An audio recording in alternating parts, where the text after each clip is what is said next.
ہم کو سانس لینے دو لالا، ہم تم کو بتاتا ہے۔ وانیہ نے پھولی ہوئی سانسوں کے درمیان بمشکل اتنا ہی کہا تھا کہ ارمان خان نے اگلے پل دوبارہ سے اس کے ہونٹوں کو اپنی دسترس میں لیا۔ اس بار اس کا انداز بہت جنونی تھا، یوں لگ رہا تھا کہ وہ اس کے ہونٹوں کے سارے رس کو پی جائے گا۔ وانیہ نے بے بسی کے مارے اس کے کالر کو اپنے ہاتھوں میں جکڑا۔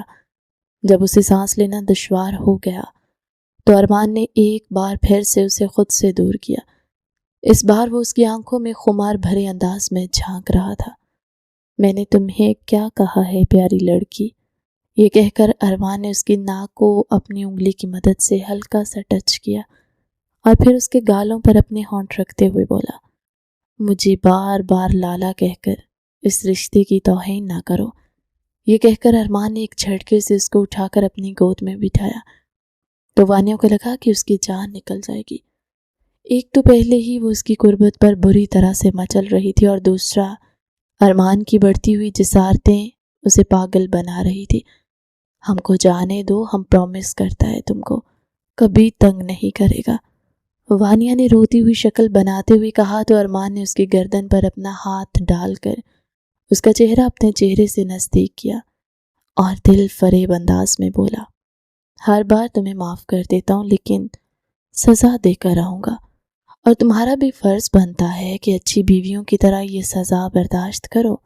یہ سزا نہیں ہے، یہ تو رومانس ہے، اور وہ بھی بہت خطرناک قسم کا، وانیہ نے روتی ہوئی شکل بناتے ہوئے کہا تو ارمان اس کی اس بات پر بے ساختہ اپنی گردن پیچھے کی طرف گرا کر کھلکھلا کر ہنس پڑا۔ ابھی تو خطرناک رومانس تم نے دیکھا ہی نہیں، یہ تو بس ٹریلر ہے۔ یہ کہہ کر ارمان نے اسے اپنی گود میں بٹھا کر اسے مزید نزدیک کیا۔ اس کی نظریں بھٹکتے ہوئے وانیہ کے خوبصورت سینے پر جا کر ٹک رہی تھی، جہاں سے اس کی دھڑکنیں ڈیپ گلے سے واضح ہو رہی تھی۔ ارمان نے اس کے گلے پر جا کر اپنی انگلی پھیری تو وانیہ کے لبوں سے دبی دبی سی سسکیاں نکلنے لگی۔ وہ اپنی چیخوں کا گلا گھونٹنے کی ناکام کوشش کر رہی تھی۔ ارمان نے انگلی اس کے گلے سے اندر کی جانب ڈھالی اور تیکھے لہجے میں بولا، میں نے تمہیں کیا سمجھایا تھا؟ برا پہنا کرو، اب تم چھوٹی بچی نہیں رہی۔ وہ جانتا تھا کہ وانیہ کو برا سے چڑ ہے، لیکن اس کے باوجود اس کا جوان ہوتا ہوا حسن دیکھ کر وہ اسے ڈانٹنے پر مجبور ہو جاتا تھا۔ اب کی بار وانیہ شرم کے مارے لال انگارہ ہو گئی تھی۔ اس نے مضبوطی سے اپنے لب بھینجے اور شکایتی لہجے میں بولی، اب آپ ہم سے جھوٹ بول رہے، آپ نے ہمیں ایسا کچھ بھی کرنے کو نہیں بولا تھا۔ وہ بے بسی کے مارے اس کی قربت میں پھڑ پھڑا کر رہی تھی۔ ارمان نے اس کے سینے کو زور سے اپنے سینے کے ساتھ رگڑا اور اس کے کانوں میں جھکتے ہوئے خمار بھرے لہجے میں بولا، میں نے تمہیں انڈائریکٹلی سمجھایا تھا۔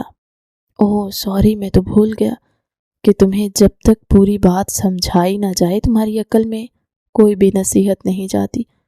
یہ کہہ کر اس نے بے رحمی سے وانیہ کے ہونٹوں کو اپنے انگوٹھے کی مدد سے رگڑا تو وہ اپنی آنکھیں موند کر بیٹھ گئی تھی اور دل ہی دل میں سوچ رہی تھی، یا اللہ، یہ ارمان کو ایک دم سے کیا ہو گیا ہے؟ ایک تو وہ بہت زیادہ کھڑوس ہوا کرتا تھا، اتنا زیادہ رومانٹک کیسے ہو گیا؟ ابھی کل رات کے وقت وہ اپنی سہیلیوں سے اسی بات پر شکوے شکایات کر رہی تھی کہ میرا منگیتر رومانٹک ہونے کے نام پر دھبا ہے، مجھے نہیں لگتا اسے کس کرنا بھی آتا ہوگا۔ اور اب ارمان نے اس کی ساری غلط فہمیوں کو دور کر کے اسے بری طرح سے بے بس کر دیا تھا۔ ابھی بھی اسے منہ ہی منہ میں بڑبڑاتا ہوا دیکھ کر وہ مسکرایا اور اپنا ہاتھ اس کی شرٹ کے اندر لے جا کر اس کی برا لیس دھڑکنوں کو اپنے ہاتھوں میں لے کر دبانے لگا۔ پھر کیا تھا؟ وانیہ کے لبوں سے ایک زوردار چیخ نکلی۔ ارمان نے اگلے ہی پل فوراً سے اپنا ہاتھ اس کے ہونٹوں پر جما کر اس کی چیخ کا گلا گھونٹا اور اسے ڈانٹتے ہوئے بولا، کیا کر رہی ہو لڑکی؟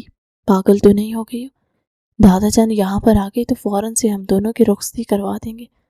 چلو خیر، اس میں میرا ہی بھلا ہوگا، وہ اسے ڈراتے ہوئے بولا تو وانیہ نے فوراً سے دبے انداز میں ڈانٹتے ہوئے کہا، آپ اپنی حرکتیں نہیں دیکھ رہے؟ ارمان پلیز، مجھے بہت زیادہ بے چینی ہو رہی ہے۔ ارمان انگوٹھے کی مدد سے اس کی دھڑکنوں کو مسل رہا تھا جبکہ وانیہ بے چینی سے تڑپ رہی تھی۔ میں تو بس اپنی بیوی کی شکایت دور کر رہا ہوں۔ میری بیوی کو مجھ سے شکوہ تھا کہ میں بہت زیادہ سیریس ٹائپ بندہ ہوں جس کو رومانس کا آر بھی نہیں آتا۔ آج میں تمہاری ساری غلط فہمیاں دور کروں گا، اور ساتھ ان ڈرامے بازیوں کا بھی کوئی بھروسہ نہیں ہے۔ آج اگر تم بے ہوش ہو گئی تو دوبارہ ہوش میں لا کر دوبارہ سے سٹارٹ کروں گا، اس میں بھی تمہارا ہی نقصان ہوگا۔ تو بے ہوش ہونے سے پہلے بھی سوچ لینا۔ وہ وانیہ کی حرکتوں سے بہت اچھے طریقے سے واقف تھا۔ جب وانیہ کے پاس بچنے کا کوئی بھی موقع نہ ملتا تو وہ بے ہوش ہونے کی ایکٹنگ کر لیتی تھی، لیکن ارمان نے ایڈوانس میں ہی اس کے اس منصوبے کو ناکام بنا دیا تھا۔ اس نے ہاتھ آگے کی طرف بڑھا کر وانیہ کی شرٹ کو اوپر اٹھانے کی کوشش کی تو وانیہ نے فوراً سے اس کے ہاتھ تھامے۔ کیا کر رہے ہیں آپ؟ ہم ایسے تو نہیں دکھا سکتا نا؟ ٹھیک ہے، تم آنکھیں بند کرو، میں خود ہی دیکھ لیتا ہوں۔ یہ کہہ کر ارمان نے اس کی آنکھوں کے اوپر اپنا ہاتھ رکھا اور اس کی شرٹ کو اس کی دھڑکنوں کے اوپر کی طرف لے کر گیا۔ وہ اس کا نسوانی حسن دیکھ کر ایک پل کے لیے مبہوت رہ گیا تھا۔ آخر کوئی اس قدر حسین کیسے ہو سکتا ہے؟ اس کے بعد سن کر وانیہ اپنے ہونٹ کاٹنے لگی۔ ارمان نے آگے بڑھ کر اس کا ہونٹ اس کے دانتوں سے الگ کیا اور پھر اپنے لب اس کی دھڑکنوں کے اوپر رکھ دیے۔ جیسے وانیہ کے وجود کے ساتھ اس کا لمس ٹچ ہوا تو وانیہ کا وجود دوبارہ سے جھٹکا کھانے لگا تھا۔ ارمان دیوانہ وار اس کی دھڑکنوں کو چوم رہا تھا۔ کبھی وہ اپنی زبان کی مدد سے اس کے نازک حصوں کو چھو کر اسے بری طرح سے پاگل کر دیتا، کبھی ہاتھوں کی مدد سے اس کے وجود کا رقص دیکھتا۔ وانیہ اس دوران بری طرح سے پاگل ہو چکی تھی۔ کبھی وہ اس سے دور جانے کی کوشش کرتی تو کبھی اپنے جسم کو ارمان کے ساتھ رگڑتی۔ یہ شخص اس کی سوچ سے بھی زیادہ رومانٹک نکلا تھا، بلکہ اس نے تو ڈارک رومانس کی بھی ساری حدیں پار کر دی تھی۔ ارمان بس کر جائیں، رک جائیں۔ تھوڑی ہی دیر میں جب اس کی حالت بہت زیادہ خراب ہو گئی تو وہ منت بھرے لہجے میں بولی۔ ارمان نے اگلے ہی پل اس کی آنکھوں کے اوپر سے اپنا ہاتھ ہٹایا جہاں پر ارمان کی قربت کے تاثرات موجود تھے۔ فی الحال تو میں رکنے کی پوزیشن میں نہیں ہوں اور تم بھی بار بار مجھے روک کر ڈسٹرب مت کرو۔ یہ کہہ کر وہ اس پر سایہ فگن ہوا تھا۔ اب کی بار ارمان نے اس کی شرٹ کو مکمل طور پر اس کے وجود سے الگ کر دیا تھا۔ وانیہ نے فوراً سے اپنے بازو اپنے سینے پر رکھے اور خود کو چھپانے کی ناکام کوشش کرنے لگی۔ وہ اس وقت کو پچھتا رہی تھی جب اس نے اللہ تعالیٰ سے ارمان کے رومانٹک ہونے کی دعائیں مانگی تھی، لیکن اب پانی سر کے اوپر سے گزر چکا تھا۔ ارمان اس کے برہنہ وجود کو کپ کپاتا ہوا دیکھ کر پاگل ہو رہا تھا۔ اگلے پل اس نے اپنی شرٹ کو اتار کر دور اچھال دی۔ وانیہ کی آنکھیں کھلی کی کھلی رہ گئی کیونکہ ارمان بہت ہینڈسم تھا۔ وہ اس کی اس حرکت کو دیکھ کر محسوس ہوتے ہوئے بولا، کم از کم میں تم سے تو کم ہی خوبصورت ہوں، اس لیے تمہیں زیادہ پریشان ہونے کی ضرورت نہیں ہے۔ یہ کہہ کر ارمان نے اس کے بالوں میں اپنا چہرہ چھپایا اور اس کی گردن کو کاٹنے لگا تھا۔ وانیہ نے اپنی دھڑکنوں کے اوپر سے اپنے ہاتھ ہٹا دیا اور اس کی کمر کو زور سے پکڑ کر لیٹ گئی۔ اس دوران اس کی دھڑکنیں مسلسل ارمان کے چوڑے سینے کے ساتھ ٹچ ہو رہی تھیں۔ رگڑ کھانے کی وجہ سے اسے ہلکا ہلکا درد کا احساس بھی ہو رہا تھا، لیکن لذت کا احساس اس احساس پر بہت زیادہ حاوی ہو چکا تھا۔ ارمان اس کی گردن کو چومنے کے ساتھ ساتھ اس کی دھڑکنوں کو بھی مسلسل اپنے ہاتھوں میں دبا رہا تھا۔ وانیہ کی دھڑکنیں اس قدر چھوٹی تھی کہ اس کے ایک ہی ہاتھ میں آسانی سے آ رہی تھی۔ مجھے لگتا ہے کہ مجھے ان پر اچھی خاصی محنت کرنی ہوگی، وہ دوبارہ سے اس کے سینے پر جھکتے ہوئے بولا۔ تو وانیہ نے شرم کے مارے کروٹ بدلنی چاہی۔ ارمان نے اب کی بار اس کو الٹا لٹا دیا تھا۔ تم تو سراپائے حسن ہو، وہ اس کی پتلی نازک کمر پر اپنی انگلیاں پھیرتے ہوئے بولا تو وانیہ کے لبوں سے ایک بار پھر سے بے چین سی سسکیاں نکلنے لگی تھی۔ ارمان، وہ آہیں لیتے ہوئے بولی تو ارمان اس کے اس انداز پر اور جنونی ہونے لگا۔ دوبارہ میرا نام پکارو، جب تک میں تمہیں چومتا رہوں تب تک میرا نام پکارتی رہو، یہ مجھے مسرور کرتا ہے۔ یہ کہہ کر ارمان نے اس کی کمر پر اپنے ہونٹ رکھے تو وانیہ دیوانہ وار اس کا نام پکارنے لگی تھی۔ وہ دونوں آس پاس کی دنیا سے مکمل طور پر الگ ہو چکے تھے۔ ارمان بھی یہ بات بھول چکا تھا کہ ابھی ان دونوں کی رخصتی نہیں ہوئی۔ وہ اس کی پوری کمر کو جی بھر کر چومنے کے بعد دوبارہ سے اسے سیدھا کر کے اس کے اوپر جھک گیا۔ میں تمہیں جتنا مرضی چاہ لوں، لیکن تم سے میرا دل نہیں بھرتا۔ مجھے بتاؤ کہ تم میں ایسا کیا ہے جو تم نے مجھے اپنا دیوانہ بنا رکھا ہوا ہے۔ وہ اس کی تھوڑی پکڑ کر اس کے چہرے کو بلند کرتے ہوئے بولا۔ وانیہ اس سے نگاہیں چرانے لگی تھی اور بھی شکایتی لہجے میں گویا ہوئی۔ اگر آپ ہمارے دیوانے ہوتے تو مجھے ڈانٹ دینا۔ 24 گھنٹے آپ مجھے پریشان کرتے رہتے ہیں، ذرا سی بات ہو جاتی ہے تو مجھے سزا دے دیتے ہیں۔ ایک پل کے لیے اس کی زبان بھی سیدھی ہو گئی تھی۔ یہ بات ارمان نے بھی محسوس کی تھی۔ کیا تمہیں یہ سب کچھ سزا لگ رہا ہے؟ ارمان نے پھر سے اس کی دھڑکن پر اپنا انگوٹھا پھیرا تو وانیہ نے بے اختیار نفی میں گردن ہلا دی۔ ارمان کھل کر مسکرا دیا۔ یہ سزا نہیں ہے، یہ تو میری جنونیت کی شروعات ہے۔ تم سوچ بھی نہیں سکتی ہو کہ میں تمہیں کتنا چاہتا ہوں۔ ارمان نے اسے اٹھایا اور دیوار کے ساتھ لگا دیا۔ وانیہ بری طرح سے بے چین ہو گئی تھی، کیونکہ اب وہ مکمل طور پر ارمان کے سامنے تھی اور دوسرا بلب کی روشنی بھی اس کے جسم پر سیدھی پڑ رہی تھی، جس سے اس کا جسم چمک رہا تھا۔ ارمان ایک بار پھر سے اس کے ہونٹوں کو چومنے لگا۔ اس دوران ارمان کے ہاتھ اس کی کمر پر حرکت کر رہے تھے۔ جب وہ رینگتے ہوئے نیچے آتے تو وانیہ شور مچا دیتی، کیونکہ وہ فی الحال تکلیف سہنے کی پوزیشن میں نہیں تھی۔ اس کو یوں لگ رہا تھا جیسے اس کی ٹانگوں سے مکمل طور پر جان نکل گئی ہے۔ ارمان، ہم بہت زیادہ تھک گیا ہے۔ کچھ ہی دیر کے بعد وانیہ کا صبر جواب دے گیا تو وہ گھبرائے ہوئے لہجے میں بولی، آپ کیوں نہیں تھک رہا؟ ہماری ٹانگوں سے تو جان نکل گیا ہے۔ یہ کہہ کر ارمان نے اس کے تھائز پر اپنا ہاتھ مضبوطی سے جمایا تو وانیہ کو شدت سے اپنی غلطی کا احساس ہوا تھا۔ ارمان جیسے ہی اپنا چہرہ نیچے کی طرف کرنے لگا تو وانیہ نے فوراً سے اسے روکا اور زور سے ہلنے لگی۔ ارمان نے اسے نیچے اتار دیا تھا اور اسے اپنے بازو سے بھر کر اب کی بار واش روم میں لے کر گیا۔ ارمان نے شاور کھول کر اسے نیچے کھڑا کیا۔ وانیہ پانی میں بھیگ رہی تھی۔ اس دوران ارمان نے اپنا ماتھا اس کے ماتھے کے ساتھ جوڑا ہوا تھا۔ پانی کے قطرے ان دونوں کے جسم پر بہہ رہے تھے۔ وانیہ کا جسم تو ارمان کے دل و دماغ میں نقش ہو گیا تھا۔ میں نے فیصلہ کر لیا ہے کہ اب میں مزید انتظار نہیں کروں گا۔ جتنی جلدی ہو سکے تو میں رخصت کروا کر لے جاؤں گا، کیونکہ اب مجھ سے مزید انتظار نہیں ہونے والا۔ ارمان نے اس کی گردن پر اپنے ہونٹ رکھے تو وانیہ نے بے ساختہ اپنی گردن پیچھے کی طرف ڈھلکا دی۔ ارمان اب وہاں پر اپنے نشان چھوڑا تھا۔ اس کی بات سن کر وانیہ نے جواب دینے کی کوشش کی، لیکن ارمان نے اس کے ہونٹوں کو قید کر کے دوبارہ سے اس کی کوشش کو ناکام بنایا۔ کافی دیر کے بعد جب وانیہ کو کچھ کہنے کا موقع ملا تو وہ گھبرائے ہوئے لہجے میں بولی، ہم ابھی تم سے شادی نہیں کرے گا۔ ابھی ہم اس پوزیشن میں نہیں ہیں۔ ہم سے یہ سب کچھ برداشت ہی نہیں ہوگا، اور آپ تو بہت زیادہ اسٹرانگ ہے۔ آپ نے تو ہماری جان ہی لے لینی ہے۔ میں چاہوں تو ابھی بھی تمہاری جان لے سکتا ہوں، اور میں لے بھی لوں گا، اور اگر تم نے میری بات نہیں مانی تو۔ ارمان اسے دھمکی دیتے ہوئے بولا تو وانیہ کی آنکھیں حیرت سے پھیل گئی تھی۔ ایک طرف تم ہمیں کہتا ہے کہ تم کو ہم سے محبت ہے، اور دوسری طرف ہم کو دھمکیاں دیتا ہے۔ اس کے لہجے میں حیرانگی کے ساتھ ساتھ افسوس بھی تھا۔ مجھے تم سے محبت ہے پیاری لڑکی، اسی لیے تو میں تمہیں حاصل کرنا چاہتا ہوں۔ ارمان نے یہ کہہ کر اسے دیوار کے ساتھ پن کیا اور اس کے کندھے کو دیوانہ وار چومنے لگا۔ پھر اس کے ہونٹ دوبارہ سے پھسلتے ہوئے وانیہ کی گردن پر جا کر رکے۔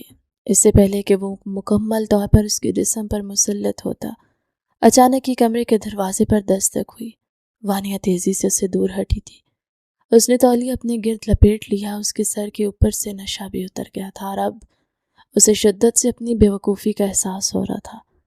یا اللہ، اگر مورے کو اس بارے میں پتہ چل گیا تو میری تو جان نکل جائے گی۔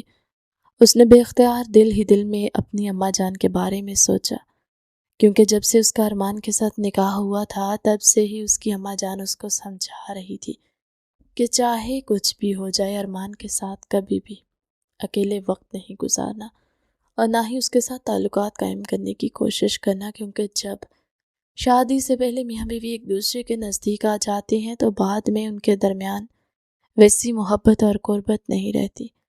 ابھی یہ سوچ سوچ کر وانیہ پریشان ہو گئی تھی کہ اگر اس کے مورے کو پتہ چل گیا، بعد میں جو کرنا تھا اس کا ہاف محترمہ نے پہلے ہی کر لیا تھا۔ تو وہ اس کا خون پی جائیں گی۔ ارمان نے وانیہ پر ایک گہری نظر ڈالی اور آنکھوں ہی آنکھوں میں اسے وہیں رکنے کا اشارہ کر کے باہر نکل گیا۔ دروازے کی دوسری طرف شہزادی: وہ لالا وانیہ کو بھیجے، ہم دونوں نے مل کر کل کے پیپر کی تیاری کرنی ہے۔ شیزا کافی زیادہ پریشان تھی کیونکہ وانیہ کو ارمان کے کمرے میں گئے ہوئے تقریباً 1 گھنٹہ گزر گیا تھا، لیکن ابھی تک وہ باہر نہیں نکلی تھی۔ ارمان نے شیزا کو تیکھی نظروں سے دیکھا۔ جب اس کا کام پورا ہو جائے گا تو میں اسے بھیج دوں گا، ابھی وہ صفائی کر رہی ہے، تم جاؤ اور دوبارہ کر مجھے ڈسٹرب نہ کرنا۔ یہ کہہ کر اس نے دروازہ شیزا کے منہ پر بند کر لیا تھا۔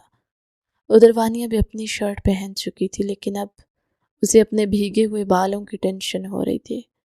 یا اللہ، اگر شیزا نے پوچھا تو ہم اس کو کیا بتائے گا؟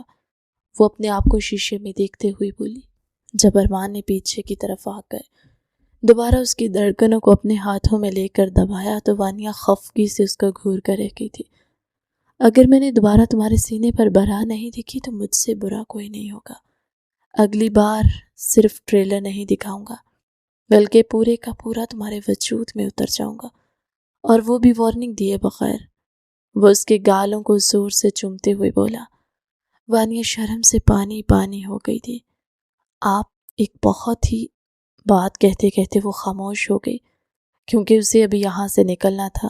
جیسے ارمان نے اسے آزاد کیا، وہ چیل کی تیزی سے دروازے کی طرف بھاگی تھی۔ جذبات میں آ کر اس نے دروازہ کھولنا بھی مناسب نہیں سمجھا، اور نتیجہ یہ نکلا کہ اس کا سر زور سے دروازے کے ساتھ جا کر ٹکرایا۔ ارمان اسے تعصب سے گھور کر رہ گیا تھا۔ اس لڑکی کا کچھ بھی نہیں ہو سکتا۔ اس نے بے اختیار اپنی گردن کو جھٹکا اور گرنے والے انداز میں بیڈ پر لیٹ گیا۔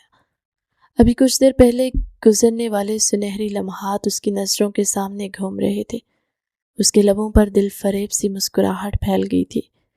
یہ بات سچ تھی کہ وہ پہلے اس شادی کے خلاف تھا، لیکن جب اس کا وانیہ کے ساتھ نکاح ہوا تب سے اس کے دل میں وانیہ کے حوالے سے پسندیدگی پیدا ہو گئی تھی۔ اصل میں وہ اس کے چچا جان کی بیٹی تھی۔ وانیہ کے بابا کا اس کے بچپن میں انتقال ہو گیا تھا۔ وہ بہت چھوٹی سی تھی جب اپنی امی کے ساتھ دادا جان اور تایا جان کے پاس حویلی میں آ گئی۔ وہ بچپن سے ہی حد سے زیادہ شرارتی تھی۔ 24 گھنٹے اس کے دماغ میں کچھ نہ کچھ چلتا رہتا تھا، اور اس کا سب سے بڑا ایک ہی مقصد تھا، کسی طرح سے ارمان کے ناک میں دم کر سکے۔ اس کی وجہ یہ تھی کہ ارمان حویلی میں سب سے زیادہ غصیلا تھا اور بلا وجہ اس کو اور باقی کزنوں کو ڈانٹتا رہتا تھا، جس کی وجہ سے وانیہ کی اس سے ذرا بھی نہیں بنتی۔ وہ اکثر اسے دھمکیاں دیتی تھی کہ اللہ کرے ارمان کی اپنے جیسی کسی کھڑوس لڑکی سے شادی ہو۔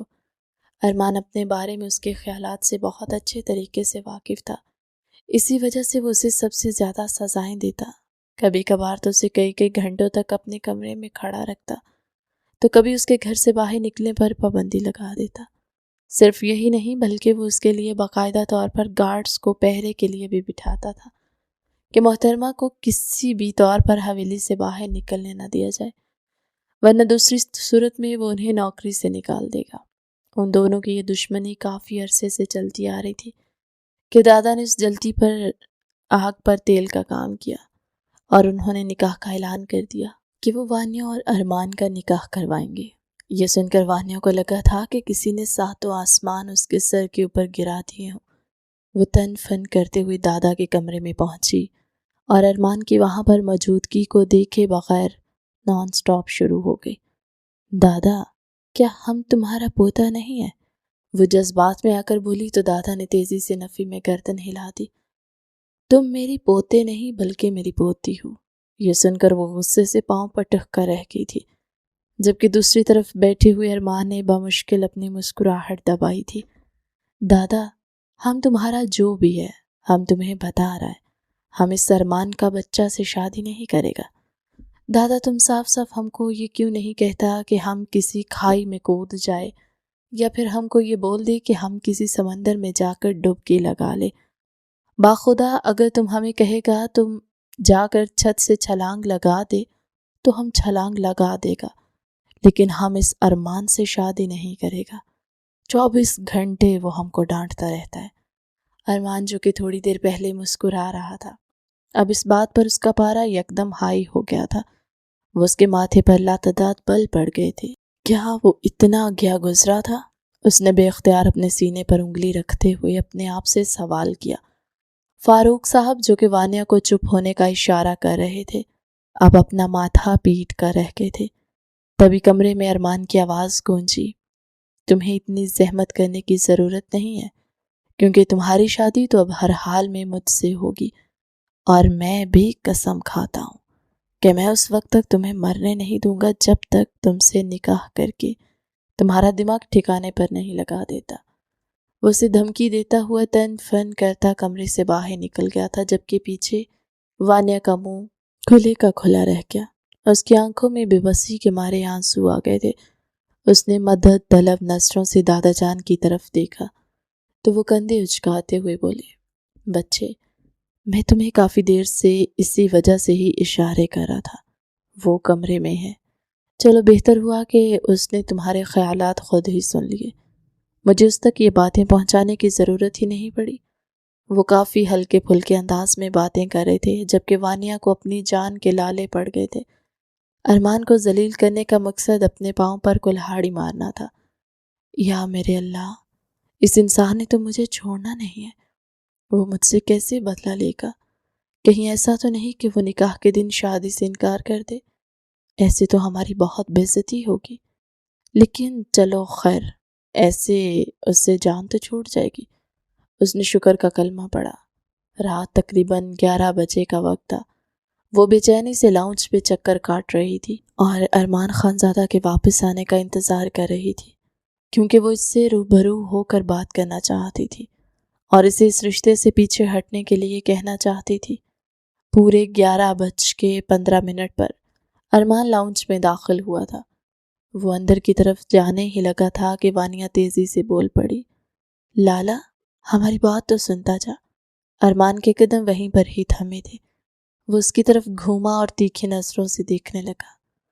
کیا ہے جو بولنا ہے جلدی بولو۔ پہلی بار وہ اسے غور سے دیکھ رہا تھا۔ وانیہ کا دوپٹہ اس کے سر سے ڈھلکا ہوا تھا، بالوں کی کچھ آوارہ لٹیں اس کے چہرے پر جھول رہی تھی۔ وہ بے حد حسین تھی، اس میں کوئی شک نہیں تھا، اور یہی اس کی سب سے بڑی خوبی بھی تھی۔ وہ لالا، ہم نے تم کو کہنا تھا کہ تم اس شادی سے انکار کیوں نہیں کر دیتا؟ تمہیں مسئلہ ہے تو تم انکار کرو، مجھے کوئی مسئلہ نہیں ہے۔ یہ کہہ کر ارمان نے کندھے اچکا دیے۔ وانیہ کے چہرے پر پھیلے ہوئے خوف کے تاثرات دیکھ کر اب اس کے دل کو انجانی خوشی مل رہی تھی، کیونکہ دوپہر کے وقت وانیہ نے اپنے جن خیالات کا اظہار کیا تھا اس کے بعد وہ کافی زیادہ ڈسٹرب ہو گیا تھا۔ لالا، ہم سے شادی کر کے تم کو کچھ نہیں ملے گا، ہم کو تو کھانا بنانا بھی نہیں آتا۔ یہ سن کر ارمان کے لبوں پر ایک دل فریب سی مسکراہٹ پھیلی تھی۔ فکر مت کرو، شادی کے بعد تمہیں سب کچھ بنانا سکھا دوں گا، بلکہ تب تو تم یہ سب کچھ خود ہی کرنا ہے۔ اب جاؤ اور کمرے میں جا کر آرام کرو، اپنے دماغ پر فضول دباؤ نہ ڈالو، کیونکہ اب یہ نکاح تو ہو کر ہی رہے گا۔ وہ اتنا کہہ کر اپنے کمرے کی طرف بڑھ گیا تھا۔ وانیہ مرجھائے ہوئے چہرے کے ساتھ اپنے کمرے میں آئی تو سامنے شزا پریشان حالت میں جلے پیر کی بلی بنی پورے کمرے میں چکر کاٹ رہی تھی۔ شزا، تم کو واسطہ ہے، کوئی ایسی خبر نہ سنانا جس کے بعد ہم کچھ بھی سننے کے قابل نہ رہے۔ شزا تیزی سے بھاگتی اس کے پاس آئی اور اس کے ہاتھ تھامتے ہوئے بولی، خبر اس سے بھی زیادہ خطرناک ہے۔ مجھے پتہ چلا ہے کہ آقا جان نے ہمارا رپورٹ کارڈ ارمان لالا کے الماری میں رکھا ہے۔ اگر ہم نے وہ رپورٹ کارڈ نہ نکالا تو ہم دونوں کی شامت آ جائے گی۔ لالا نے ہم دونوں کو چھوڑنا نہیں ہے۔ وانیہ کی تو وہی حالت ہو گئی تھی، آسمان میں گرا کھجور میں اٹکا۔ وہ اپنا سر تھام کر رہ گئی۔ فی الحال ٹینشن لینے کا نام نہیں ہے، کچھ کرنے کا ٹائم ہے۔ ان دونوں نے اپنے چھوٹے سے دماغ کو کام میں لانے کی ہر ممکن کوشش کی، اور بالآخر دونوں اس نتیجے پر پہنچی تھی کہ وہ احمد کو کال کریں گی، جو کہ ان کے پھپھو کا بیٹا تھا، اور احمد ارمان کو فون کر کے باہر بلائے گا اور اسے 15 منٹ تک اپنے پاس بٹھائے رکھے گا۔ تب تک وہ اس کے کمرے سے رپورٹ کارڈ لے کر آ جائیں گے۔ جیسے ہی احمد نے کال اٹھائی تو اپنے سارے دانتوں کی نمائش کر کے اور پورا منہ کھول کر فرمائش کرتے ہوئے بولا، یہ کام 10,000 سے کم میں نہیں ہوگا۔ وانیہ کا بس نہیں چل رہا تھا۔ وہ اڑ کر اس کے پاس پہنچے اور اس کے منہ پر مکہ مار کر اس کے سارے دانت توڑ دے۔ لیکن مسئلہ یہ تھا کہ ابھی اس کے پاس اتنا زیادہ وقت نہیں تھا۔ نہ چاہتے ہوئے بھی اس نے حامی بھری اور پھر ایڈوانس پیمنٹ کرنے کے بعد وہ دونوں کافی حد تک ریلیکس ہو گئی تھی۔ ادھر جیسے ہی ارمان اپنے کمرے سے باہر نکلا، وانیہ جس نے نظر رکھی ہوئی تھی فوراً سے شیزا کو اشارہ کرنے لگی۔ وہ دونوں اگلے کچھ سیکنڈ میں ارمان کے کمرے میں موجود تھی۔ وانیہ اس کی الماری میں گھسی رپورٹ کارڈ ڈھونڈنے میں ناکام کوششیں کر رہی تھی۔ کچھ ہی دیر گزری کہ اسے اپنے پیچھے سے مردانہ آواز سنائی دی، رپورٹ کارڈ یہاں پر نہیں ہے۔ وانیہ کو پہلے لگا کہ شیزا اس کے ساتھ مذاق کر رہی ہے۔ اس نے ہاتھ ہوا میں جھلاتے ہوئے لاپرواہی سے کہا، او شیزا، خدا کا واسطہ ہے، چھوٹا سا دل ہے ہمارا، اس دل کو نہ ڈراؤ۔ ارمان نے غصے سے دانت پیسے، میں ارمان ہوں، شیزا نہیں۔ یہ سن کر وہ جھنجھلاتے ہوئے پیچھے پلٹی، اور شیزا تم بھی نہ۔ اس کے باقی کے الفاظ منہ میں ہی رہ گئے تھے کیونکہ سامنے واقعی میں ارمان کھڑا تھا۔ اس نے پیچھے کی طرف ٹانکا جھانکی کرنے کی کوشش کی، دور دور تک شیزا کا نشان نہیں تھا۔ وہ اسے علاقہ غیر میں اکیلا چھوڑ کر رفو چکر ہو گئی تھی۔ اس نے سائڈ سے ہٹنے کی کوشش کی تو ارمان نے غصے سے اس کی بازو دبوچتے ہوئے اسے الماری کے ساتھ لگایا۔ وانیہ کو جب کچھ بھی سمجھ نہیں آیا تو وہ لڑکھڑا کر بے ہوش ہو گئی۔ ارمان کو اچھی طرح سے معلوم تھا کہ وہ ایکٹنگ کر رہی ہے۔ اس نے غصے سے دانت پیسے اور اس کے چہرے پر جھکتے ہوئے تیکھے لہجے میں بولا، ابھی اور اسی وقت اپنی آنکھیں کھولو ورنہ اٹھا کر کھڑکی سے باہر پھینک دوں گا۔ وانیہ بھی اپنے نام کی ایک تھی۔ بچپن سے اس نے صرف ایکٹنگ کرنا ہی تو سیکھا تھا اور اس میں بھی وہ بہت زیادہ ماہر تھی۔ آنکھیں کھولنا تو دور کی بات، وہ اپنے جسم کو ذرا سی حرکت بھی نہیں دے رہی تھی۔ واقعی میں لگ رہا تھا کہ وہ ہوش و حواس سے بیگانہ ہو گئی ہے۔ ایک پل کے لیے ارمان کو بھی یہ ریئل لگنے لگا۔ اس نے گھبراتے ہوئے وانیہ کو اٹھایا اور بیڈ کی طرف لے جانے لگا۔ تبھی وانیہ کی چادر اس کے سینے کے اوپر سے ہٹی تھی۔ سامنے قمیض کے ہونے کے باوجود بھی وانیہ کی دھڑکنیں واضح ہو رہی تھی کیونکہ اس نے برا نہیں پہنی ہوئی تھی۔ یہ دیکھ کر ارمان کا دماغ ایک پل کے لیے بری طرح سے جھنجھنا گیا کیونکہ وہ جتنا مرضی مضبوط اعصاب کا مالک کیوں نہ ہوتا لیکن تھا تو ایک مرد، اور ویسے بھی جس قدر محترمہ حسین تھی کوئی بھی اس کا دیوانہ ہو سکتا تھا۔ ارمان نے چادر کو اس کے سینے پر ڈالنے کی کوشش کی لیکن اس دوران اس کے ہاتھ وانیہ کی دھڑکنوں کے ساتھ ٹچ ہوئے۔ اس کی نرمی کو محسوس کر کے ارمان کا وجود اکڑ گیا۔ ادھر وانیہ ہوش و حواس سے مکمل طور پر بے نیاز ہو کر اپنے آپ کو ارمان کے رحم و کرم پر چھوڑ چکی تھی۔ ارمان نے اسے بیڈ پر لٹایا تو وہ سائڈ کی طرف لڑک گئی۔ اس دوران اس کی دھڑکنیں مکمل طور پر گلے سے باہر کی طرف جھلک رہی تھی۔ ارمان نے بمشکل اس کے نسوانی حسن سے اپنی نگاہیں چرائی اور اپنی پیشانی کو مسلتے ہوئے باہر نکلا تاکہ کسی خاتون کو بلا سکے کیونکہ مزید وانیہ کو سنبھالنا اس کے بس کی باہر تھا۔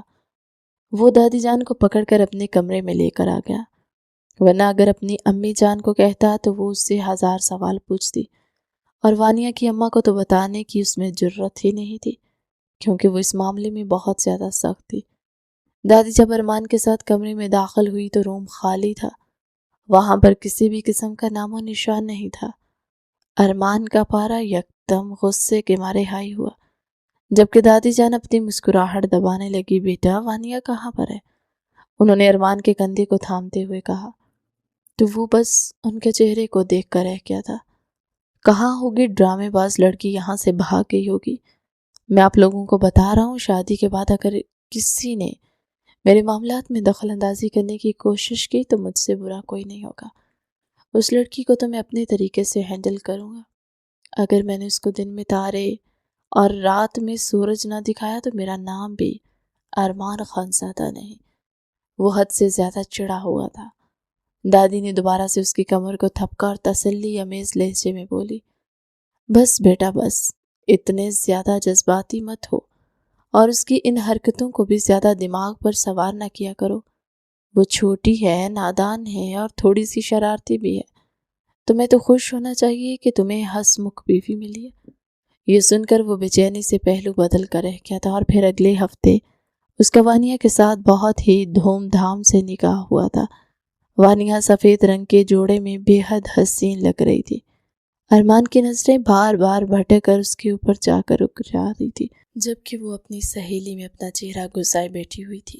اس کی سہیلیاں اسے سمجھا رہی تھی کہ کس طرح سے شوہر کو اپنے قابو میں کرنا ہے اور اسے اپنے حسن کا دیوانہ بنانا ہے۔ یہ ساری باتیں سن کر وہ برا سا چہرہ بناتے ہوئے بولی، میرے شوہر کے معاملے میں کوئی بھی حربہ کامیاب نہیں ہونے والا، یہ بہت زیادہ کھڑوس ہے۔ وانیہ خود بہت زیادہ رومانٹک تھی، وہ رومانٹک موویز بھی دیکھتی اور ارمان کو اس بارے میں معلوم تھا، لیکن اس نے کبھی وانیہ کو ڈانٹا نہیں تھا کیونکہ وہ ہر معاملے میں اس کے ساتھ زبردستی نہیں کرنا چاہتا تھا۔ ابھی بھی اسے دور سے آوازیں آ رہی تھی۔ نکاح کے بعد وانیہ نے کافی حد تک اپنی حرکتوں کو کنٹرول کر لیا تھا اور وہ پہلے کی طرح شرارتیں نہیں کرتی تھی، اور اس کی وجہ یہ تھی کہ اس کی اماں جان نے اس کو کنٹرول کیا ہوا تھا۔ وہ 24 گھنٹے اس پر نظر رکھتی تھی، بقول ان کی بیٹی اب اپنے سسرال کی ہونے والی تھی۔ اگر ذرا سے بھی بھول چوک ہو جاتی تو خاندان والے باتیں بناتے، اور وہ نہیں چاہتی تھی ان کی بیٹی کی عزت پر کسی قسم کی آنچ آئے۔ دوسری طرف وانیہ کو یہ بات شدت سے محسوس ہو رہی تھی کہ اب ارمان کی نظریں چینج ہو گئی ہیں۔ اب وہ پہلے کی طرح اسے غصے سے نہیں دیکھتا اور نہ ہی اسے ڈانٹتا تھا، بلکہ اس کی آنکھوں میں ایک عجیب سا خمار ہوتا تھا جو وانیہ کے دل کی دھڑکنوں کی رفتار کو بڑھا دیتا۔ لیکن اسے اس کے ساتھ ساتھ ایک شکایت بھی تھی کہ ارمان اپنے منہ سے اسے محبت کا اظہار کیوں نہیں کرتا؟ اگر وہ واقعی میں اس کو پسند کرتا ہے تو وہ اسے بتاتا کیوں نہیں؟ وہ اسے محسوس کیوں نہیں کرواتا؟ اس رات وہ اسی بارے میں ہی اپنی سہیلیوں سے شکایت کر رہی تھی جب ارمان نے اسے اپنے کمرے میں بلایا، اور پھر تھوڑی ہی دیر میں وہ اس کی ساری غلط فہمیوں کو دور کر چکا تھا۔ وانیہ جب اپنے کمرے میں آئی تو اس کے بال گیلے تھے۔ شیزا نے دیکھا تو حیرانگی کا اظہار کرتے ہوئے بولی، کہیں ایسا تو نہیں کہ بھائی جان نے تمہیں پانی میں ڈبکیاں لگوائی ہیں؟ یہ سن کر وانیہ نے اسے کھا جانے والی نظروں سے دیکھا۔ خدا کا خوف کرو اور یہ بات ہمارے سامنے کہہ دی ہے، کسی اور کے سامنے نہ کہنا ورنہ 100 باتیں بنیں گی۔ اس نے اپنا سر جھٹکتے ہوئے کہا تو شیزا چند لمحوں کے لیے خاموش ہو گئی، پھر لبوں پر شرارتی مسکراہٹ سجاتے ہوئے بولی، کہیں ایسا تو نہیں کہ بھائی نے رومانٹک ہونے کی کوشش کی ہے؟ اب کی بار وانیہ کی گال شرم کے مارے دہکنے لگی۔ شیزا خوشی سے تالی بجاتے ہوئے بولی، دیکھا میں غلط ہو ہی نہیں سکتی۔ ویسے بتاؤ تو صحیح بھائی کتنے رومانٹک ہے، ہمیں بھی پتہ لگانا چاہتی ہے۔ وانیہ اسے پیچھے کی طرف دھکیلا اور خفگی سے بولی، اگر جاننے کا اتنا ہی شوق ہے تو خود جا کر بھائی سے پوچھ لو، ہم کو پریشان نہ کرو، اب تو ہم پریشان کرے گا۔ شیزا اسی کے انداز میں بولتی اسے تنگ کرنے لگی۔ وانیہ نے بڑی مشکل سے اسے جان چھڑائی تھی۔ رات کے وقت جب وہ سونے کے لیے اپنے بیڈ پر لیٹی تو اسے اپنے جسم پر ابھی تک ارمان کے لمس کا احساس ہو رہا تھا، اور یہ لمس اس کے وجود میں آگ لگا رہا تھا۔ اس کے دل میں بار بار یہ خواہش جاگ رہی تھی کہ ارمان دوبارہ سے اسے اپنے بازو میں بھرے۔ ایک تو وہ بھی حال ہی میں 18 کی ہوئی تھی اور دوسرا جوانی بھی جوبن پر تھی۔ اف میرے اللہ، یہ بے چینی ختم کب ہوگی؟ وہ جھنجھلاتے ہوئے اپنی جگہ پر اٹھ بیٹھی اور بالکنی میں جا کر کھڑی ہو گئی۔ سائڈ پر ہی ارمان کا کمرہ تھا، وہ بھی بالکنی میں کھڑا تھا۔ دونوں کی ایک پل کے لیے نظریں ملی۔ وانیہ فوراً سے اندر کی طرف بھاگی، جبکہ ارمان اس کے اس انداز پر دل ہی دل میں محسوس ہوا تھا، لگتا ہے آگ دونوں طرف برابر کی لگی ہوئی ہے۔ اس نے بے ساختہ اپنے بالوں پر ہاتھ پھیرا اور خود بھی کمرے کی طرف بڑھ گیا، کیونکہ بہت زیادہ رات ہو گئی تھی۔ بعد میں وانیہ کو بھی نیند آ گئی۔ اگلی صبح وہ اپنے کمرے سے باہر ہی نہیں نکل رہی، کیونکہ ارمان بھی گھر پر موجود تھا۔ اس کو ارمان کا سامنا کرنا بہت زیادہ عجیب لگ رہا تھا، بھلا وہ کس منہ سے اس کے سامنے جائے گی۔ بیچ میں شام آ گئی۔ ارمان جو کہ اسی کے لیے لاؤنج میں بیٹھا ہوا تھا تاکہ اس کا دیدار کر سکے، اب بری طرح سے جھنجھلا گیا۔ اس نے اپنا موبائل اٹھایا اور وانیہ کا نمبر ڈائل کر کے اسے نیچے آنے کا حکم دیا۔ وانیہ نے انکار کرنا چاہا، لیکن وہ اس سے پہلے ہی کال کر چکا تھا۔ سزا کے طور پر اب اس نے وانیہ کو پیچھے والی سائڈ پر بلایا ہوا تھا۔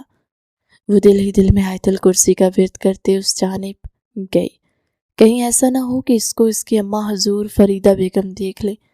جب وہ وہاں پر پہنچی تو وہ کہیں پر بھی موجود نہیں تھا۔ دراصل وہاں پر کچھ کمرے بنے ہوئے تھے اور تھوڑا سا کباڑ کا سامان تھا۔ اس سے پہلے کہ وہ پلٹتی، ارمان نے اس کا بازو پکڑ کر اسے ایک جھٹکے سے اپنی جانب کھینچا۔ وہ توازن برقرار نہ رکھ سکی اور دوبارہ سے اس کے سینے سے جا کر لگی۔ اف، کیا کر رہے ہیں آپ؟ ارمان نے بے اختیار محبت بھرے انداز میں اس کے چہرے کو دیکھا۔ ابھی تو میں نے کچھ کیا ہی نہیں ہے میری جان، یہ کہہ کر ارمان نے دوبارہ سے اس کی دھڑکنوں کو دبایا۔ تو وانیہ خفگی سے اسے دیکھنے لگی۔ یہ محبت کرنے والی جگہ نہیں ہے۔ اس کے انداز میں بے چینی تھی۔ جگہ کوئی بھی ہو، محبت کرنے والا ساتھ دے بس۔ ارمان نے اس کی گردن پر اپنا ہاتھ ڈالا اور دوبارہ سے اسے اپنے چہرے کے قریب کرتے ہوئے اس کے ہونٹوں کو اپنی دسترس میں لے لیا۔ وہ لڑکی اب اس کا نشہ بنتی جا رہی تھی۔ ارمان کو لگتا تھا اگر اسے بھر وقت وہ نشہ نہ ملا تو وہ واقعی میں اپنے ہوش و حواس کھو دے گا۔ وانیہ نے بھی اس بار خود کو ارمان سے الگ نہیں کیا تھا، بلکہ وہ اس کا ساتھ دے رہی تھی اور اس کے ہونٹوں کو بھی چوم رہی تھی۔ جب اس نے ارمان کے نچلے ہونٹ کو ہلکا سا کاٹ کر چھوڑا تو اپنے اس انداز پر وہ خود ہی شرما گئی، جبکہ ارمان اس پر واری ہو گیا تھا۔ تم صبح سے مجھ سے بھاگ کیوں رہی ہو؟ دوبارہ اگر صبح اٹھتے ساتھ تم نے مجھے اپنا دیدار نہ کروایا تو مجھ سے برا کوئی نہیں ہوگا۔ اگلی بار میں ڈائریکٹ تمہارے کمرے میں آؤں گا اور کسی کا بھی لحاظ نہیں کروں گا۔ یہ کہہ کر ارمان نے اس کے بالوں کو کمر پر کھلا چھوڑا تو وانیہ جھنجھلا اٹھی تھی، کیونکہ اسے کھلے ہوئے بال اچھے نہیں لگتے تھے، جبکہ ارمان کو وہ کھلے ہوئے بالوں میں بے حد حسین لگتی تھی۔ اور مجھے بتاؤ کہ تمہاری پڑھائی کہاں تک پہنچی ہے؟ یہ سن کر وانیہ نے بساختہ اپنے سر کو جھٹکا۔ اب ہم کو پڑھائی کر کے کیا ملے گا؟ اب تو مجھے اچھا خاصا ہینڈسم شوہر بھی مل گیا ہے۔ پڑھائی تو وہ لڑکیاں کرتی ہیں جن کے پاس پیسہ نہیں ہوتا، یا پھر جو لڑکیاں اچھے رشتوں کی تلاش میں ہوتی ہیں۔ ارمان اس کی بات سن کر اپنا ماتھا پیٹ کر رہ گیا۔ اسے سمجھ نہیں آ رہی تھی کہ کس طرح سے وہ اس کی سوچ کو ختم کرے۔ وہ اسے بتانا چاہتا تھا کہ جو پڑھی لکھی مائیں ہوتی ہیں وہی اپنے بچوں کی اچھی تربیت کر سکتی ہیں۔ اسے تو اب اپنے فیوچر بچوں کی ٹینشن ہونے لگی تھی۔ اس نے وانیہ کو سمجھانے کی کوشش کی، لیکن وہ بھی اپنی ضد پر اڑی ہوئی تھی کہ مجھے پڑھنا وڑھنا نہیں ہے۔ ارمان خاموش ہو گیا۔ وہ جانتا تھا کہ اس طرح سے محترمہ نہیں سمجھے گی۔ اب اسے دوسرا طریقہ آزمانا پڑے گا۔ اگلے کچھ ہی لمحوں میں اس کے لبوں پر ایک شاطرانہ مسکراہٹ پھیل گئی تھی، کیونکہ وہ طریقہ اس کی سمجھ میں آ گیا تھا۔ 2 ہی دن کے بعد اس کی پھوپھو کی بیٹی انگلینڈ سے پاکستان واپس آ رہی تھی، جو کہ ارمان کی بچپن میں اچھی دوست بھی رہ چکی تھی اور دونوں نے یونیورسٹی میں بھی اکٹھے پڑھا تھا۔ ارمان اسے اپنی بہنوں کی طرح ہی سمجھتا تھا، لیکن وہ نادیہ کے جذبات سے واقف نہیں تھا۔ وانیہ کو جب پتہ چلا کہ نادیہ آ رہی ہے تو وہ تھوڑی سی انکمفرٹیبل ہو گئی تھی۔ رات کے وقت شزا اسے نادیہ کی تصویریں دکھا رہی تھی تو وہ بے چینی سے پہلو بدل کر رہ گئی۔ کیا ہوا ہے یار؟ میں تو قسم سے اس لڑکی کو دیکھ کر امپریس ہو گئی ہوں۔ یہ سن کر وانیہ نے اسے خفگی سے گھورا تھا۔ ہم اس کو دیکھ کر کیسے امپریس ہو سکتا ہے؟ ہم کو تو ڈر ہے کہیں یہ ہمارا سوتن نہ بن جائے۔ شزا نے اگلے ہی پل خفگی سے اس کے کندھے پر مکہ مارا تو وہ درد سے کراہ کر رہ گئی۔ تم نے ہم کو مارا کیوں؟ کیونکہ تمہارا سوچ بہت چھوٹا ہے۔ ارمان لالا سے تمہارا نکاح ہوا ہے اور وہ تم سے بے تحاشا محبت کرتے ہیں۔ میں نے ان کی آنکھوں میں تمہارے لیے پسندیدگی اور بے تحاشا تڑپ دیکھی ہے، اور سب سے بڑھ کر تم شریف ہو، با کردار ہو۔ بھلا وہ تمہیں چھوڑ کر کیسے باہر سے آئی ہوئی لڑکی کے ساتھ شادی کر سکتے؟ یہ سن کر وانیہ کے دل کو کافی حد تک سکون ملا۔ وہ اپنے ماتھے پر انگلی رکھتے ہوئے دل فریب انداز میں مسکراتے ہوئے بولی، ارے اس بارے میں تو ہم نے سوچا ہی نہیں تھا۔ شزا بس اس کو دیکھ کر رہ گئی تھی۔ تمہارے پاس دماغ ہوتا تو تم سوچتی نا۔ مجھے لگتا ہے کہ جب عقل بانٹی جا رہی تھی تب تمہارا شاپر پھٹ گیا تھا۔ اس نے بیزار سی شکل بنا کر موبائل بند کر دیا، کیونکہ وانیہ کو دکھانے کا کوئی بھی فائدہ نہیں تھا۔ اور پھر وہ دن آ گیا جب نادیہ بیگم نے حویلی میں قدم رکھا۔ سب لوگ آگے بڑھ کر اس کی مہمان نوازی کر رہے تھے، کیونکہ وہ خاندان کی پہلی لڑکی تھی جو باہر پڑھنے کے لیے گئی تھی، اور اس معاملے میں بھی ارمان نے اس کا ساتھ دیا تھا۔ وہ سب خاندان والوں سے نادیہ کے لیے لڑا تھا، کیونکہ بقول اس کے نادیہ کا مقصد غلط نہیں تھا اور نہ ہی اس کی نیت خراب تھی، اور پھر نادیہ نے بھی اس کا مان رکھا اور اپنی پڑھائی مکمل کر کے پاکستان واپس آئی۔ وہ پہلے سے بھی زیادہ شائستہ انداز میں گفتگو کرنے لگی، اور سب سے بڑھ کر یہ کہ اب وہ پڑھی لکھی تھی، یعنی خاندان کی پہلی پڑھی لکھی عورت۔ یہ سب کچھ دیکھ کر ایک پل کے لیے وانیہ کا دل عجیب سے انداز میں دھڑکا، کیونکہ ارمان کو شروع سے ہی پڑھی لکھی عورتیں بہت پسند تھیں، اور وہ اسی لیے چاہتا تھا وانیہ بھی آگے بڑھے۔ لیکن پھر بعد میں اس نے اپنے آپ کو یہ کہہ کر تسلی دی، ہم تو خوبصورت ہیں اور ہماری خوبصورتی ہی کافی ہے۔ ارمان بھلا ہم کو چھوڑ کر کیوں اس امریکن ویزے والی کے پاس جائے گا؟ شام کا وقت تھا، جب کزن باہر بیٹھے ہوئے تھے۔ وانیہ کی انگلش، جو کہ بچپن سے حد سے زیادہ کمزور تھی، اب نادیہ کی آدھی سے زیادہ باتیں اسے اپنے سر کے اوپر سے گزرتی ہوئی محسوس ہو رہی تھی۔ دوسرا ارمان بھی نادیہ سے مسلسل انگلش زبان میں باتیں کر رہا تھا، جس سے کچھ بھی وانیہ کی سمجھ میں نہیں آ رہا تھا۔ وہ بار بار مدد طلب نظروں سے شزا کی طرف دیکھتی، جس کی اپنی انگریزی اسٹریچر پر تھی۔ آخر یہ دونوں کیا بولے جا رہے ہیں؟ وانیہ نے جھنجھلاتے ہوئے شزا کے کان میں گھستے ہوئے کہا تو وہ دانت پیستے ہوئے بولی، اگر مجھے انگلش آتی ہوتی تو میں بھی امریکہ بیٹھی ہوتی، یہاں پر تو تمہارے ساتھ بیٹھ کر خوار نہ ہو رہی ہوتی۔ ویسے ٹھیک کہا تھا ارمان لالا نے، اگر وقت پر ہم لوگ توجہ دیتے اور لوفریاں کرنے کے بجائے تھوڑی سی پڑھائی کر لیتے تو آج ہم لوگوں کو اس قدر شرمندہ نہ ہونا پڑتا۔ بے بسی کے مارے وانیہ کی آنکھوں سے آنسو آ گئے تھے۔ تھوڑی ہی دیر میں وہ غصے سے اٹھ کر وہاں سے چلی گئی۔ ارمان کی نظروں نے دور تک اس کا پیچھا کیا، اور اس کے ساتھ ہی اس کے لبوں پر بھی ایک فاتحانہ مسکراہٹ پھیل گئی تھی، کیونکہ وہ بہت جلد اپنے مقصد میں کامیاب ہونے والا تھا۔ اتنا تو اسے بھی یقین ہو چکا تھا۔ رات تقریباً 12 بجے کا وقت تھا۔ سب لوگ اپنے اپنے کمروں میں سونے کے لیے چلے گئے تھے جب وانیہ ارمان کا کمرہ زور سے کھولتی ہوئی اندر داخل ہوئی۔ اس نے اجازت لینا بھی گوارا نہیں سمجھا تھا۔ ارمان کے لبوں پر ناگواری بھرے تاثرات پھیل گئے۔ ایک کمرے میں داخل ہونے کا کیا طریقہ ہے وانیہ؟ اس نے اپنے لہجے کو کمپوز بناتے ہوئے نارمل سے انداز میں سوال کرنا چاہا، لیکن اس کے باوجود بھی اس کے لہجے میں تلخی ظاہر ہو رہی تھی، جس کو محسوس کر کے وانیہ کا دل اور بھی زیادہ پریشان ہو گیا۔ یہ آپ مجھ سے کس لہجے میں بات کریں؟ لگتا ہے کہ نادیہ کا نشہ آپ کے ذہن پر کچھ زیادہ ہی چڑھ گیا، اس لیے آپ کو میں نظر ہی نہیں آ رہی۔ اس کا انداز شکایتی تھا۔ تمہارے کہنے کا کیا مطلب ہے؟ میں سمجھا نہیں۔ بھلا اس میں نادیہ کہاں سے آ گئی؟ میں تو بس یہ کہہ رہا ہوں کہ جب کسی کے کمرے میں جاتی ہو تو پہلے دروازے پر دستک دیا کرو، یہ اچھے مینرز میں آتا ہے۔ وانیہ نے جب یہ دیکھا تو وہ نادیہ کی طرف سے موضوع چینج کر رہا تھا، تو وہ دوبارہ سے براہ راست اس کا نام لیتے ہوئے بولی، آپ یہ ساری چیزیں چھوڑیں اور مجھے بتائیں کہ آپ نادیہ کے ساتھ اتنے زیادہ فری کیوں ہو رہے تھے؟ آخر اس میں ایسا کیا ہے جو آپ اس کے ساتھ اتنے زیادہ چپک رہے تھے؟ ارمان نے اب کی بار اپنی پیشانی کو مسلا۔ میں اس کے ساتھ فری نہیں ہو رہا تھا، بس اسے باتیں کر رہا تھا۔ جس طرح سے تم میری کزن ہو، بالکل اس طرح وہ بھی میری کزن ہے۔ وانیہ نے درمیان میں ہی اس کی بات کاٹی اور اس کی آنکھوں میں جھانکتے ہوئے دو ٹوک لہجے میں بولی، میں صرف آپ کی کزن نہیں ہوں، میں آپ کی بیوی بھی ہوں، اور میں چاہتی ہوں کہ جس طرح سے آپ مجھ سے بات کرتے ہیں اس طرح سے آپ کسی سے بھی بات نہ کیا کریں۔ ارمان نے ایک بات شدت سے نوٹ کی تھی کہ جب بھی وانیہ غصے میں ہوتی تو وہ بہت ہی صاف اردو بولتی تھی، جیسے کہ ابھی بول رہی تھی، لیکن میری بیوی تو میری خاص بات مانتی نہیں، میں اسے جو کچھ کہتا ہوں وہ نظر انداز کر دیتی ہے۔ وانیہ نے اسے خفت کی بھری نظروں سے دیکھا، تو اس کا یہ مطلب ہے کہ آپ دوسری عورتوں کے پاس جائیں گے؟ اب کی بار ارمان نے اس کی کمر میں ہاتھ ڈال کر اسے ایک جھٹکے سے اپنے نزدیک کیا اور اس کے کانوں پر اپنے لب رکھتے ہوئے عجیب سی انداز میں بولا، میں ہر چیز برداشت کر سکتا ہوں لیکن بدتمیزی نہیں۔ دوبارہ کوئی بھی فضول بات مت کرنا ورنہ مجھ سے برا کوئی نہیں ہوگا۔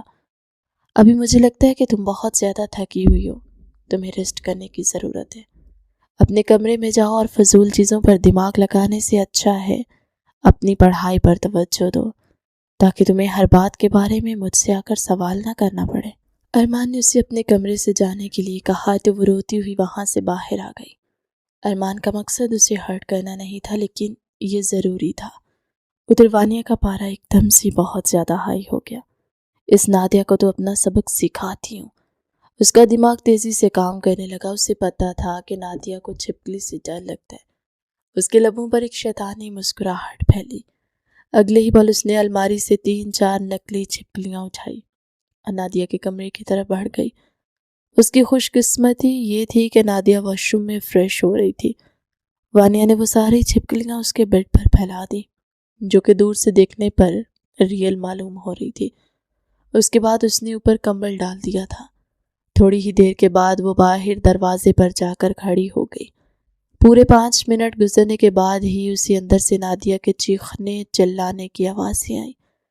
وانیہ بھاگ کر اپنے کمرے میں آ گئی تھی۔ اب نادیہ کی چیخیں پوری حویلی میں گونج رہی تھی۔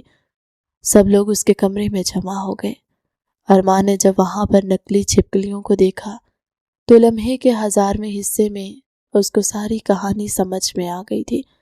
اس نے نادیہ کو تسلی دی، جو کہ اب اس کے گلے سے لگ کر آنسو بہا رہی تھی۔ خاندان کے سب لوگوں نے اس کی اس حرکت کو ناپسندیدہ نظروں سے دیکھا تھا۔ ارمان کو یہ بھی مناسب نہیں لگا۔ اس نے بہت احتیاط سے نادیہ کو خود سے الگ کیا اور لمبے لمبے ڈگ بھرتا کمرے سے نکلنے لگا، لیکن وانیہ دروازے میں کھڑی تھی۔ وہ بھی یہ منظر دیکھ چکی تھی۔ اس کی آنکھوں میں بے یقینی تھی۔ ارمان نے کچھ بولنا چاہا، لیکن وہ اس سے پہلے ہی پلٹ گئی۔ ارمان کو اب غصہ آنے لگا۔ اگلے 2 دنوں تک وانیہ اس کو نظر نہیں آئی تھی۔ رات کو جب وہ واپس آتا تو وانیہ اپنے کمرے کا دروازہ لاک کر کے سونے کے لیے لیٹ چکی ہوتی۔ 2-3 بار ارمان نے دروازہ بجایا تھا، لیکن وہاں پر شیزہ بھی ہوتی تھی۔ اس وجہ سے وہ کچھ کہے بغیر واپس آ جاتا۔ ایک دن محترمہ وانیہ صاحبہ کچن میں اکیلی کھڑی تھی۔ ارمان اس کے پیچھے جا کر رکا۔ اس سے پہلے وہ کچھ بولتا، اس کے کانوں میں نادیہ کی آواز پڑی، ارمان کہاں پر ہو تم؟ میں صبح سے تمہارا انتظار کر رہی ہوں، پلیز مجھے باہر گھمانے کے لیے لے کر جاؤ نا۔ میں جب یہاں پر آئی ہوں تو مجھے کہیں پر لے کر ہی نہیں گئے۔ یہ سن کر وانیہ نے مضبوطی سے اپنی مٹھی کو بھینچا تھا۔ ارمان نے انکار کرنا چاہا، لیکن نادیہ اس کا بازو پکڑ کر اسے گھسیٹتے ہوئے باہر لے کر چلی گئی۔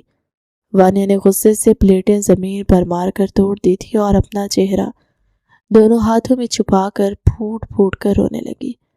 اگلے کچھ لمحوں میں وہ دادا جان کے کمرے میں پہنچی ہوئی تھی۔ دادا، مجھے ارمان سے طلاق چاہیے۔ دادا، جو کہ آرام سے جوس پینے میں مصروف تھے، یہ سن کر جوس فوارے کی صورت میں ان کے منہ سے نکلا تھا۔ کیا ہوا وانیہ بیٹا، سب کچھ ٹھیک تو ہے؟ وہ پریشان لہجے میں بولے، کچھ بھی ٹھیک نہیں ہے۔ ارمان میرے ساتھ بے وفائی کر رہا ہے۔ اس نے نادیہ کے ساتھ چکر چلا لیا۔ دادا نے اسے پرسکون کرنے کی کوشش کی، یہ تمہاری غلط فہمی ہے، ایسا کچھ بھی نہیں ہے۔ ارمان صرف تم سے محبت کرتا ہے۔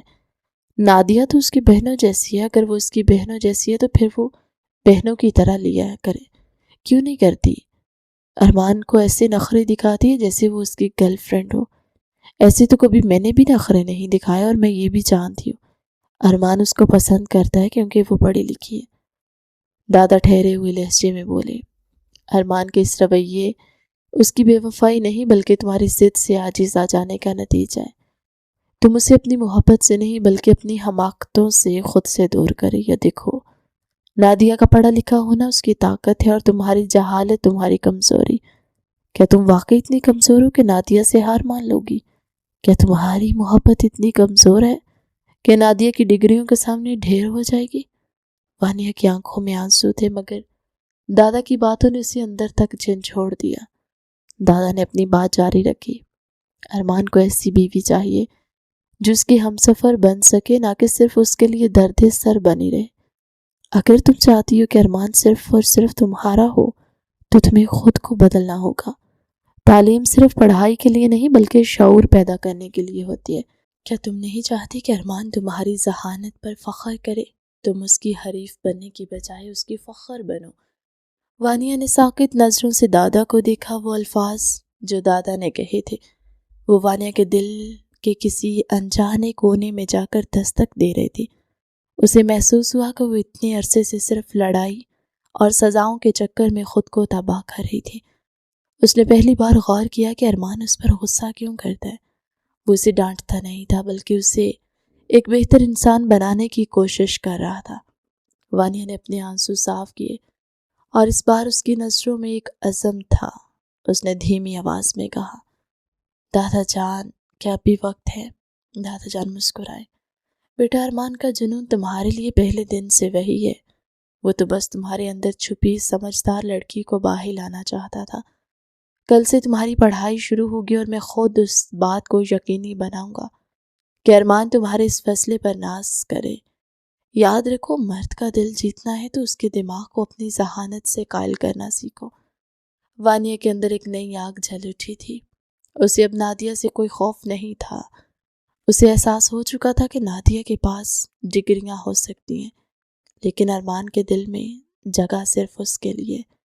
اس نے تہیہ کر لیا کہ وہ اب نہ صرف پڑھائی مکمل کرے گی بلکہ ارمان کو یہ باور کروا دے گی کہ وہ صرف ایک حسین گڑیا نہیں بلکہ اس کی زندگی کا سب سے مضبوط حصہ بننے کی صلاحیت رکھتی ہے۔ دوسری طرف نادیہ ارمان کے ساتھ اس کے ڈیرے پر موجود تھی۔ وہ دونوں خاموش بیٹھے ہوئے تھے۔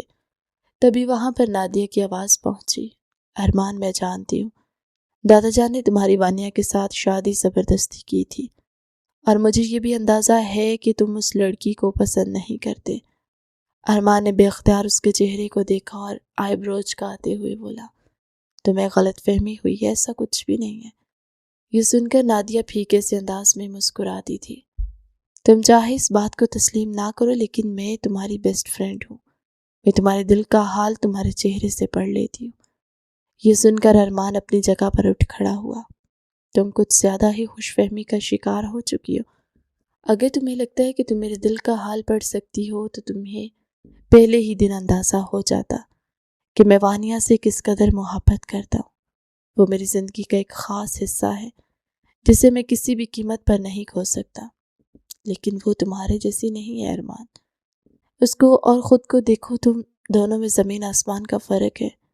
وہ تمہارے ساتھ کچھ بھی نہیں جچے گی۔ اگر تم کہو تو میں دادا سے اس رشتے کو ختم کرنے کی بات، ارمان نے اسے مکمل طور پر خاموش کرواتے ہوئے کہا، میں نہیں جانتا کہ تمہارے دماغ میں کیا چل رہا ہے، لیکن اگر ذرا سی بھی خوش فہمی تمہارے دماغ میں جنم لے رہی ہے تو اس کو نکال کر پھینک دو، کیونکہ میں اپنی بیوی کے ساتھ بہت وفادار ہوں۔ یہ بات تم اپنے آپ کو باور کروا لو، یہی تمہارے لیے بہتر ہوگا۔ نادیہ کو اس کی ساری باتوں کا جواب مل گیا تھا۔ یہ بات سچ تھی کہ وہ ارمان کو پسند کرنے لگی تھی اور اسے شادی کرنا چاہتی تھی، اور اب ارمان کے انکار پر اسے دکھ تو ہوا تھا، لیکن وہ اتنی بے وقوف نہیں تھی کہ اپنی ساری زندگی کو اس دکھ کی نذر کر دیتی۔ اگلے کچھ مہینوں میں اس نے اپنے بابا کے ساتھ بزنس سٹارٹ کر دیا، جبکہ وانی اپنی پڑھائی میں حد سے زیادہ مصروف ہو گئی تھی۔ فریدہ بیگم تو اپنی بیٹی کو اتنا زیادہ پڑھتا دیکھ کر پریشان ہو جاتی۔ اب وہ اسے ریسٹ کرنے کا کہتی، لیکن وانیہ کے سر پر صرف ایک ہی دھن سوار تھی کہ اس نے اپنی کلاس میں ٹاپ کرنا ہے۔ اس دوران ارمان کو اس نے مکمل طور پر سائڈ کر دیا۔ وہ اچھی طرح سے جانتی تھی کہ ارمان اس کے لیے کس قدر بیتاب ہے، لیکن اب اس نے بھی ایک شرط رکھی ہوئی تھی کہ جب تک میری سٹڈیز کمپلیٹ نہیں ہو جاتی تب تک آپ میرے نزدیک نہیں آ سکتے۔ اور پھر اس نے واقعی میں FSC میں ٹاپ کیا تھا۔ اس کے بعد اسے شہر کی سب سے بڑی یونیورسٹی میں بھی ایڈمیشن ملا تھا۔ وہاں پر بھی وہ اپنی ذہانت کی وجہ سے بہت جلد فیمس ہو گئی تھی۔ ارمان اس کو پہلے سے بھی زیادہ چاہنے لگا تھا، اور پھر 4th سیمسٹر کے فوراً بعد دادا جان نے ان دونوں کی رخصتی کا فیصلہ کیا۔ شادی کی رات وہ اس کی نزدیک آیا تو مسکراتے ہوئے شرارتی لہجے میں بولا، کیا مجھے اجازت ہے؟ یہ سن کر وانیہ نے اسے خفگی سے دیکھا تھا۔ تم نے مجھے معذرت کرنے کا بھی موقع نہیں دیا، میں جانتا ہوں میں نے جانے انجانے میں تمہارا دل دکھایا تھا، اور میں آج اس پر شرمندہ ہوں اور تم سے دل کی گہرائیوں سے معافی چاہتا ہوں۔ میں چاہتا ہوں ہم دونوں کے درمیان جتنی بھی غلط فہمیاں ہیں وہ ختم ہو جائیں اور ایک نئی زندگی کی شروعات ہو، اور تم میرے لیے جو کچھ بھی تم نے کیا ہے وانیہ، وہ میں کبھی بھی نہیں بھول سکتا۔ یہ سن کر وانیہ نے اس کی بات کاٹی اور تیزی سے بولی، میں نے سب کچھ اپنے لیے کیا اور اپنے بچوں کے لیے۔ اس نے بچوں پر اچھا خاصا زور ڈالا تھا۔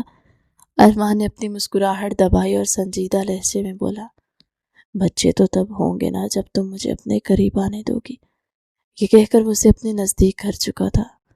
وانیہ نے بھی خاموشی سے اپنا سر اس کے سینے پر ٹکا دیا، اپنے آپ کو ارمان کی دسترس میں دے دیا تھا، کیونکہ وہ جانتی تھی اس کا سکون صرف اور صرف اسی شخص کی ذات سے جڑا ہوا ہے۔ کہانی کیسی لگی کمنٹ سیکشن میں اپنی قیمتی رائے کا اظہار ضرور کیجیے گا۔ آپ کا فیڈ بیک ہمارے لیے بہت خاص ہوتا ہے۔